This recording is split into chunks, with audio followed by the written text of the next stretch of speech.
May mga insidente sa kasaysayan ng dagat na kahit ilang daang taon na ang lumipas ay hindi pa rin maipaliwanag.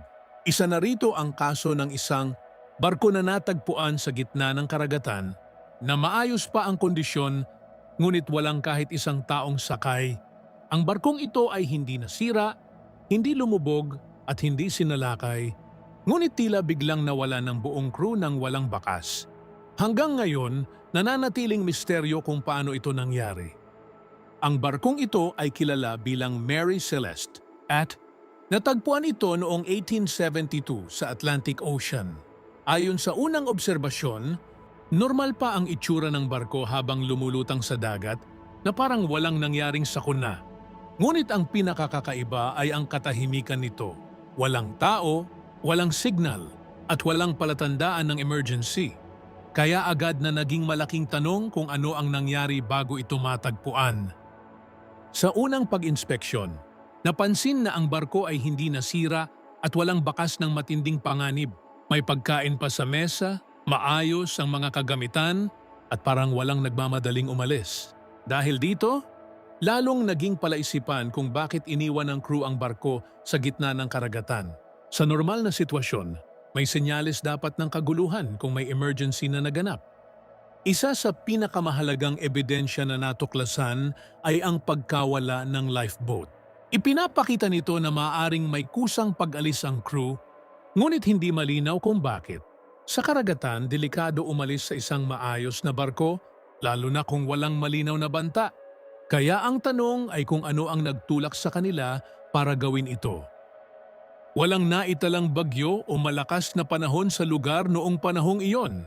Wala ring distress signal na ipinadala ang barko bago ito matagpuan. Dahil dito, nawawala ang isa sa mga pangunahing paliwanag sa maritime incidents, ang natural na sakuna. Kaya ang insidente ay naging mas misteryoso kaysa sa karaniwan. Kung walang bagyo at walang pag-atake, bakit iniwan ng crew ang barko? Ito ang pangunahing tanong ng imbestigasyon hanggang ngayon. Sa mga normal na kaso ng barko, laging may malinaw na dahilan ng pag-abandona. Ngunit sa Mary Celeste, walang malinaw na senyales na magpapaliwanag sa kanilang pagkawala. May ilang teorya na nagsasabing maaring nagkaroon ng panik ang crew dahil sa hindi nakikitang panganib. Posibleng may nakita silang bagay o sitwasyon na nagdulot ng takot. Ngunit ang problema sa teoryang ito ay wala itong ebidensya na sumusuporta, kaya nananatili itong haka-haka lamang. Isa pang teorya ay maaaring may chemical reaction sa cargo ng barko na nagdulot ng takot o pagkalito. Ayon dito, maaaring inakala ng crew na delikado ang sitwasyon. Ngunit walang sapat na ebidensya upang patunayan ito, kaya hindi rin ito tinanggap bilang final explanation. May mga eksperto rin na nagmungkahi ng natural phenomena tulad ng unusual atmospheric effects o infrasound. Ayon sa teoryang ito, maaaring naapektuhan ang pag-iisip ng crew. Ngunit hanggang ngayon, hindi pa rin ito napatutunayan sa aktwal na insidente. Kaya nananatiling palaisipan ang dahilan ng pag-alis. Sa kabila ng lahat ng pagsusuri, wala pa ring iisang teorya ang kayang ipaliwanag ang lahat ng detalye. May bahagi ng insidente na laging hindi tugma sa bawat paliwanag. Kaya ang Mary Celeste ay nananatiling isang bukas na kaso sa kasaysayan. Habang lumilipas ang panahon, mas lumalalim ang interes ng mga eksperto at historian sa kaso. Ang bawat bagong pagsusuri ay nagdadagdag lamang ng panibagong tanong. Hindi rin natutulungan ng modernong teknolohiya na mabigyan ito ng final na sagot. Kaya patuloy pa rin ang debate hanggang ngayon. Isa sa mga pinakakakaibang bahagi ng kaso ay ang kawalan ng anumang distress signal. Sa normal na sitwasyon, ang barko ay magpapadala ng babala kung may panganib. Ngunit sa Mary Celeste, walang anumang senyales ng emergency. Kaya mas lalong naging misteryoso ang insidente.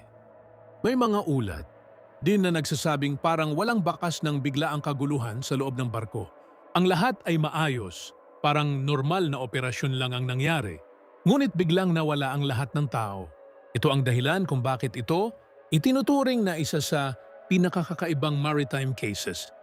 Kung titingnan sa kabuuan, Ang insidente ay hindi tumutugma sa karaniwang pattern ng ship abandonment. Walang labanan, walang bagyo, at walang malinaw na panganib. Kaya nananatiling bukas ang tanong kung ano talaga ang nangyari. Sa pag-aaral ng mga historian, ngunit bawat teorya ay may butas o kulang na detalye. Patuloy nilang sinusubukan hanapan ng lohikal na paliwanag ang insidente, kaya walang napipiling final explanation hanggang ngayon. Ang Mary Celeste ay naging simbolo ng hindi maipaliwanag na pagkawala sa dagat. Ito ay isa sa mga pinaka-documented ngunit pinaka-misteryosong maritime incidents sa kasaysayan. Dahil dito, patuloy itong pinag-uusapan ng mga eksperto sa buong mundo. Hanggang ngayon, ang kaso ay nananatiling bukas sa interpretasyon. Wala pa ring konkretong sagot kung ano ang nagtulak sa crew na umalis.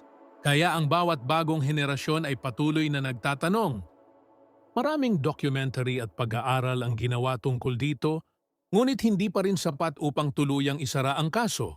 Ang kakulangan ng malinaw na ebidensya ang dahilan kung bakit patuloy itong misteryo. Kaya nananatiling buhay ang interest dito. Sa kabuuan, ang Mary Celeste ay hindi lang simpleng barko.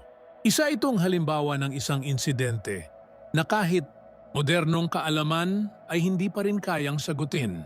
Kaya nananatili itong palaisipan sa kasaysayan ng dagat. At hanggang ngayon, nananatiling parehong tanong ang iniwan ng insidenteng ito. Paano mawawala ang buong crew ng isang barko na buo, maayos at walang bakas ng sakuna? Ito ang misteryo ng Mary Celeste na patuloy na hindi maipaliwanag hanggang sa kasalukuyan. Sa kabila ng ating kaalaman, may mga bagay pa ring hindi maipaliwanag. Ito ang misteryong katotohanan kung saan ang katotohanan ay patuloy nating hinahanap. Mag-subscribe at pindutin ang bell para sa susunod pang misteryo. Hanggang sa muli.